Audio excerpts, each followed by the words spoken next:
Hello students, मागच्या लेक्चरला आपण tool जर लिनियरली मूव्ह होत असेल तर आपण प्रोग्राम कसा लिहायचा हे बघितलेलं आहे. आता ह्या लेक्चरमध्ये आपण जर प्रोग्रामचा काही भाग सर्क्युलर जर असेल तर प्रोग्राम कसा लिहायचा आणि कुठला कोड वापरायचा ह्या व्हिडिओ लेक्चरमध्ये आपण ते बघूया.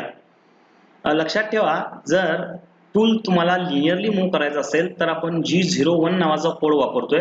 ओके, आता आपण काय करणार आहे, G02 आणि G03 म्हणजेच काय, सर्क्युलर इंटरपोलेशन क्लॉकवाईज आणि सर्क्युलर इंटरपोलेशन अँटी क्लॉकवाईज हे जे दोन कोड आहेत ते कसे वापरायचे हे आपण या लेक्चर मध्ये बघूया. ओके,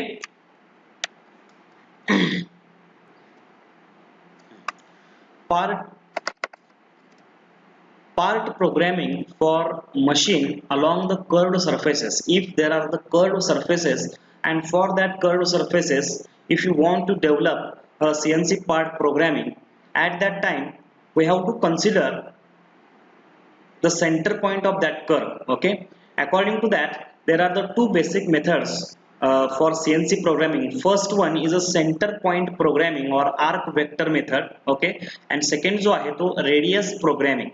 ओके, पहिला जो आहे सेंटर पॉइंट प्रोग्रामिंग तो आपण वन बाय वन बघूया. सेंटर पॉइंट प्रोग्रामिंगलाच आपण आर्क वेक्टर मेथड असं म्हणतोय. Okay, now in a centre point programming method, आता समजा अशी जर आर्क असेल तर फार सिंपल आहे, एवढं काय कॉम्प्लिकेटेड अजिबात नाही आहे.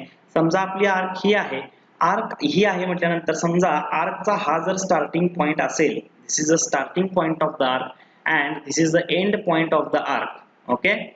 Okay, starting point of the arc and end point of the arc. आता बघा, आर्क ह्या पॉइंट पासून स्टार्ट झाली आणि इथं एंड झालेली आहे, बरोबर आहे. म्हटल्यानंतर आर्क बघा कुठल्या तरी एका डायरेक्शनला फिरायला लागले, म्हणजेच काय, it is a clockwise direction. Okay, there are two types of the arcs, clockwise direction and anticlockwise direction. आता इथं बघा, ही जी आहे ती अँटी क्लॉकवाईज आहे. ह्याचा बघा स्टार्टिंग पॉइंट इथं आहे, एंड पॉइंट इथं आहे, पण डायरेक्शन वेगवेगळी आहे. इथं आपण फिरवतोय ती क्लॉकवाईज डायरेक्शनला आणि इथं जी फिरवतोय ती अँटी क्लॉकवाईजला. Okay, this is the arc centre. Arc centre म्हणजे काय, ह्या आर्कचा जो सेंटर आहे, समजा ह्या आर्क पासून आपण एक सर्कल तयार केला, बरोबर आहे. त्या सर्कलचा जो सेंटर असणार आहे तो म्हणजे कुठला असणार आहे, आर्क सेंटर असणार आहे, बरोबर आहे. हा झाला तुमचा आर्क सेंटर. हे दोन पॉइंट महत्त्वाचे आहेत. कुठले कुठले, arc direction, arc start point and arc centre point. Arc start point, arc center point and arc direction. These 3 points are very important. Clear आहे का बघा, arc start point, arc end point, arc center point and arc direction. Okay, now next thing is there are the three values that we are going to use in our part programming. पहिली जी value आहे त्याला म्हणा आपण I value असं म्हणतो. What is the I value? It is the distance along the x-axis from arc start point to arc center point. It is the distance along x-axis from arc start point to arc center point. I value आपण pictorial view मध्ये नंतर बघूया. J value म्हणजे काय? It is the distance along the y-axis from arc start point to arc center point. आणि K value म्हणजे काय? It is the distance along z-axis from arc start point to arc center point. Okay, now बघा इथे मी तुम्हाला सांगतोय. आता बघा इथं आपण हा आहे आर्क सेंटर पॉइंट, बरोबर, आणि हा झाला आर्क स्टार्ट पॉइंट. आता त्या आर्क स्टार्ट पॉइंट पासून एक्स ऍक्सिस ला जर आपण हे जे डिस्टन्स मोजतोय त्याला आपण आय डिस्टन्स असं, आय व्हॅल्यू असं म्हणतोय. Okay, the distance measured along the X axis from arc starting point to arc center point. This is nothing but your I value. आता तुमची ही व्हॅल्यू कुठली झाली, J व्हॅल्यू कुठली झाली, चेक करा. J व्हॅल्यू म्हणजे कुठली, हा झाला तुमचा कुठला, आर्क स्टार्ट पॉइंट आणि हा जो झाला तुमचा आर्क सेंटर पॉइंट. मग डिस्टन्स जर आपण हे y ऍक्सिसच्या अलॉंग जर डिस्टन्स मेजर केलं तर हे जे डिस्टन्स आपल्याला मिळतंय, हे जे डिस्टन्स आहे, हे डिस्टन्स म्हणजे कुठलं झालं, J व्हॅल्यू झाली त्याची, बरोबर. आणि झेड ऍक्सिस म्हणजे कुठलं, अलॉंग द झेड ऍक्सिस. आता आपल्या ह्याच्यामध्ये काही झेड ऍक्सिस दिसत नाहीये, पण अलॉंग द झेड ऍक्सिस जिथं आपण टूल वगैरे मोजतोय ते झालं कुठलं, झेड ऍक्सिस. क्लिअर आहे का बघा, हे जे डिस्टन्स आहे अलॉंग द एक्स ऍक्सिस ती व्हॅल्यू झाली आय, आणि अलॉंग द वाय ऍक्सिस हे जे डिस्टन्स आहे ते कुठलं झालं, जे डिस्टन्स. आणि झेड ऍक्सिसचं डिस्टन्स आहे त्याला काय म्हणायचं आपण, K distance, K value. Clear आहे. नाव नेक्स्ट थिंग इज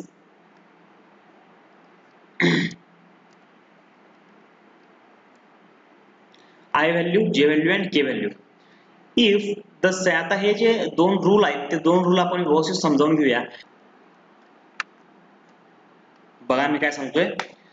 हा जो आर्क सेंटर पॉइंट जो आहे तो आर्क स्टार्ट पॉइंटच्या जर उजव्या साईडला असेल, बरोबर, आर्क सेंटर पॉइंट हा आर्क स्टार्ट पॉइंटच्या उजव्या साईडला असेल आणि आर्क सेंटर पॉइंट हा आर्क स्टार्ट पॉइंटच्या वरती जर असेल तर आपण आय अँड जे च्या व्हॅल्यू काय घ्यायच्या, पॉझिटिव्ह घ्यायच्या.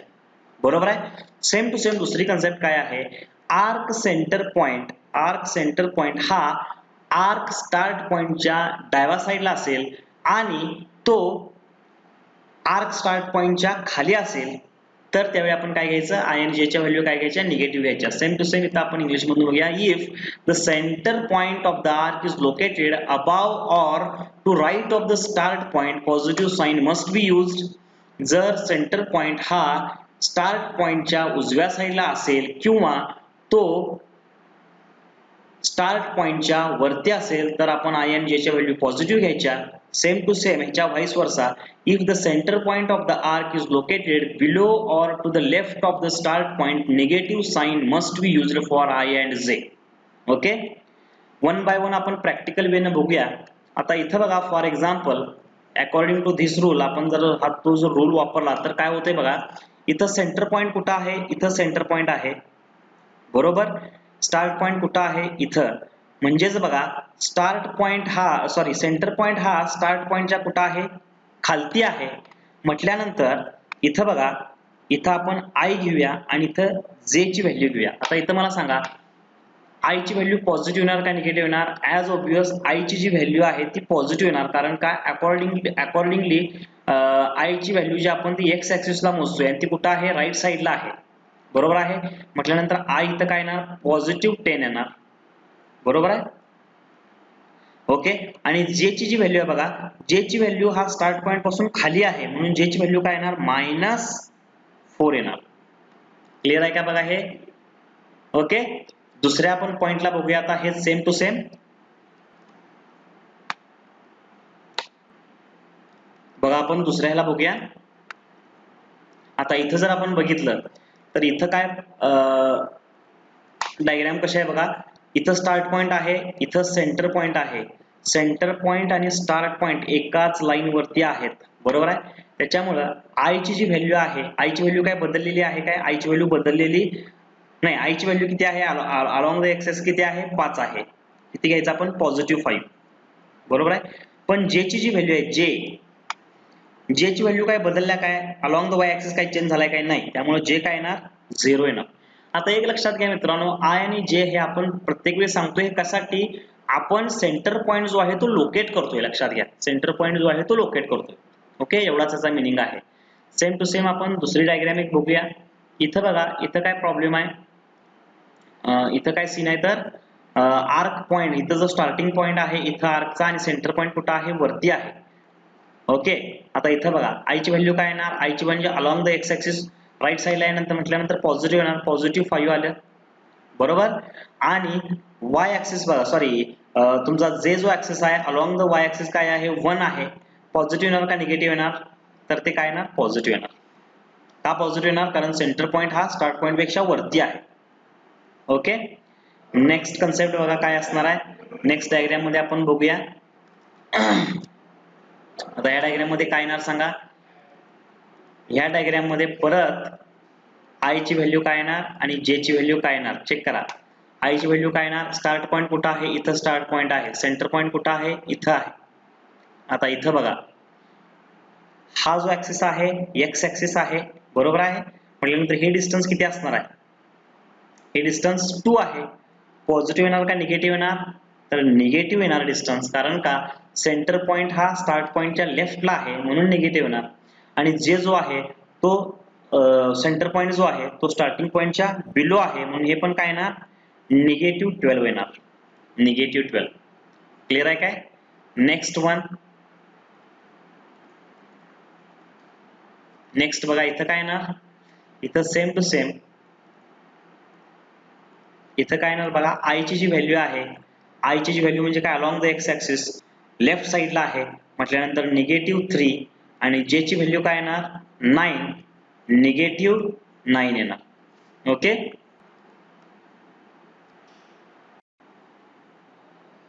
मित्रांनो आताच आपण with the help of centre point method centre point locate कसा करायचा ह्याचा आपण अभ्यास केलेला आहे.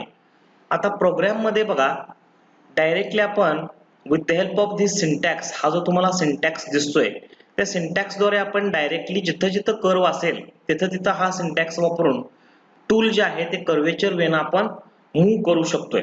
आता फॉर एक्झाम्पल बघा, N10 it is a sequence number, G02 म्हणजे काय, टूल जे आपलं मूव्ह होणार आहे ते क्लॉकवाईज डायरेक्शनला मूव्ह होणार आहे, बरोबर. XF YF म्हणजेच काय, कर्व जो आपण करणार आहे त्याचा जो फायनल कर्वचा जो फायनल पॉइंट आहे त्या फायनल पॉइंटचा जे लोकेशन आहे ते आपण इन टर्म्स ऑफ x आणि y ह्या कोऑर्डिनेट थ्रू देतोय. त्याच्यानंतर I ची काय असेल ते व्हॅल्यू, J ची काय असेल ते व्हॅल्यू, K ची काय असेल ते व्हॅल्यू आणि end of the block. Okay, same to same method आपण अँटी क्लॉकवाईज किंवा काउंटर क्लॉकवाईज मोशननं जर टूल मूव्ह करायचा असेल तर आपण हा परत syntax same to same syntax वापरतोय. लक्षात ठेवा, सिंटॅक्स वापरताना जिथं जिथं G02 किंवा कर्वेचर वेनं तुम्हाला जर टूल मूव्ह करायचा असेल तर तिथं तिथं हाच सिंटॅक्स यायला पाहिजे जर आपण सेंटर पॉइंट मेथड वापरणार असेल तर. ओके, दुसरी एक मेथड आपण वापरतोय की जी सेंटर पॉइंट मेथड पेक्षाही सोपी आहे. ती कुठली मेथड आहे बघा, N10 G02 XF YF R आणि एंड ऑफ द ब्लॉक, बरोबर आहे. इथं काय आपण करतोय, इथं पण बघा XF आणि YF आहे म्हणजेच काय, X जो पॉइंट आहे आणि Y जो पॉइंट आहे, आपल्या कर्वचा जो एंड पॉइंट आहे त्याचे जे कोऑर्डिनेट्स आहेत X आणि Y चे. Okay, with the help of that आपण काय करायची, रेडियस एक तिथं जोडली म्हणजे इन्स्टेड ऑफ IJK आपण तिथं काय वापरायचे, डायरेक्टली रेडियस वापरायचे आणि एंड ऑफ द ब्लॉक करायचा, बरोबर आहे. सेम टू सेम सिंटॅक्स आपण रेडियस प्रोग्रामिंग साठी वापरू शकतो. ओके, इथपर्यंत आपण आपल्याला समजलं असेल. पुढच्या व्हिडिओ आपण प्रॅक्टिकल वेनं म्हणजे डायरेक्टली आपण प्रोग्राम लिहायला घ्यायचा आहे with the help of these two syntax. Okay, thank you.